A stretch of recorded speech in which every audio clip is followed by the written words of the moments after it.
salt and pepper, fish and chips, peanut butter and jelly. There are some things that are just meant to be together. Hey creative friends, it's Gwen. Today I'm pairing stunning scrapbook supplies with a favourite cut file of mine. What's even more exciting is that this video is a collaboration with Flora. I have been crushing on this collection from the moment that I saw it. So when the opportunity came up to create with her using it and my cut files, I jumped at the chance. The collection is called Lovely Blooms and Flora is the creative that it was inspired by. There are so many gorgeous elements to it and we're going to use them all today. I'm also going to be working with this cut file. It is called Sweetheart Background. I'll leave links for all the supplies in the description box below and a very special shout out to Crazy Craft Obsession who very kindly sent me these supplies. Oh, and I forgot to mention, Flora and I are both using the same supplies. So we are both using her beautiful collection and we're both using this same cut file. So I'll leave a link to her channel below so you can go and see what she's created. First things first, I do have a bit of a problem to solve here in that the photo that I'm working with had some scratches on it in this bottom left-hand corner.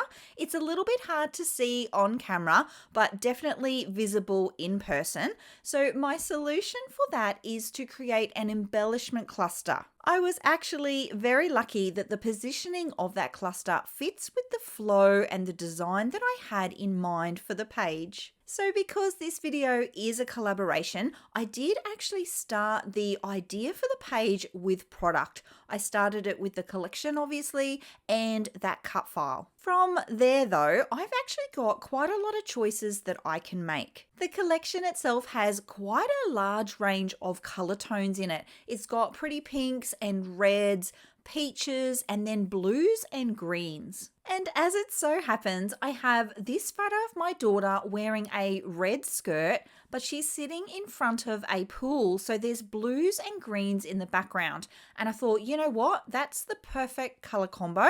I am just going to work with the colors that are directly in my photo. With that all decided, I could then go ahead and choose a paper to back my cut file with. The cut file itself is a background design, so it is made to fit 12 by 12 inch layouts, and instead of centering it on the page, I have actually run it off the right hand edge there. Can you see all the stunning colors in the hearts? Well, that is actually from the same single sheet of pattern paper. It sort of has a bit of a rainbow vibe to it, and I just love that I can have that gradient of the different colors going across the page. It's time to talk a little bit about the flow for the page, and it's been determined by the photo. When I think about photo position on a page, I like the subject of my photo to be looking towards the center of the layout.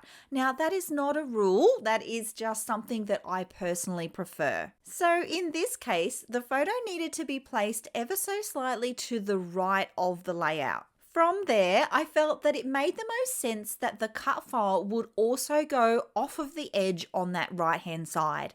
And also, you might notice that the darker color is on that same right-hand edge, and then it flows out to the softer tones towards the left. With those elements in place, I now need to think about my clusters. I do know that I have one here on the left, which we talked about earlier on in the video, and I am going to balance that one out with one in the top right-hand corner of the photo. I kind of feel like there isn't any other place for it. I actually love it when this happens. I don't find it restrictive at all. In fact, I think it's a sign that the page is coming together really well. I have described scrapbooking a little bit like a game of chess, and I feel like this is a really good example of that because the moves that I've made at the beginning of the process have helped me to make clear moves at the end of the process. What I need to do now is build out that cluster, and I'm going to use all of the moves that I've already made to help me do that. I did have the idea of running the title down the right-hand side of the page pretty much from the start, so I want to lock that decision in. I love that it was the perfect shade of green, and at this point I was still toying with the idea of doing a color block theme with the colors. If you're not sure what that is, it's where you block colors on your page. So for example, the area that's green there would only have green embellishments placed on it. Then moving across the page, there would be like an orange section and then there would be a pink section. And I did toy with that plan for a little while until I realized that there was a pretty big flaw in it. So up until this point, it was actually working pretty well. There was obviously the green title on the green that we just talked about, the little peach colored, apricot colored flowers at the bottom of my photo there, they were in the perfect spot as well. Even the pink tag on the left, that matched, that was in the pink zone. The thing that didn't match was the reason I had chosen that photo right at the very start, and that is the red in my daughter's skirt. There is no red in the cut file, so there would be no color block of red. There would be no red in the embellishments, and that would mean that the red in her skirt would actually be the only red thing on the entire layout, and we can't have that. I feel like red is probably one of the colors that you just couldn't get away with that. If it was a more subtle tone, like a brown, maybe even a green, it could work.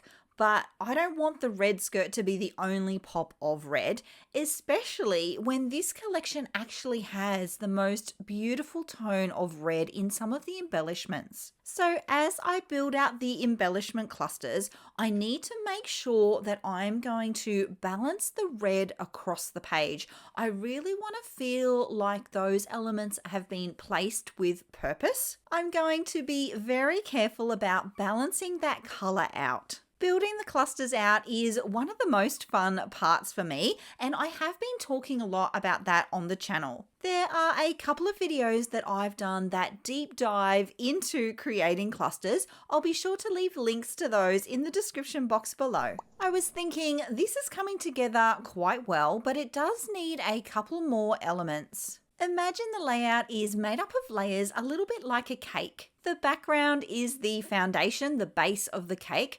Photos and large embellishments are middle layers, and then you'll need a top layer and some decorations for your cake. That's what I'm adding now, and here is the best time to add elements that are not papery. Things like enamel dots, wooden embellishments, and my favorite, puffy stickers. This is the time where things get serious because I'm gluing things down. Everything that has just been sitting in place is now getting locked into position. I really like it when my photo feels like it's part of those middle layers. So to get that feeling, I'm going to add an extra sticker in the top right-hand corner of my photo. I need things placed on top of it. Remember, I do also have that round sticker that's covering up the scratches in the bottom left-hand corner. The other thing that I felt it was missing at this point was a little bit more texture. So I am going to add a puffy sticker in the right-hand cluster at the top here.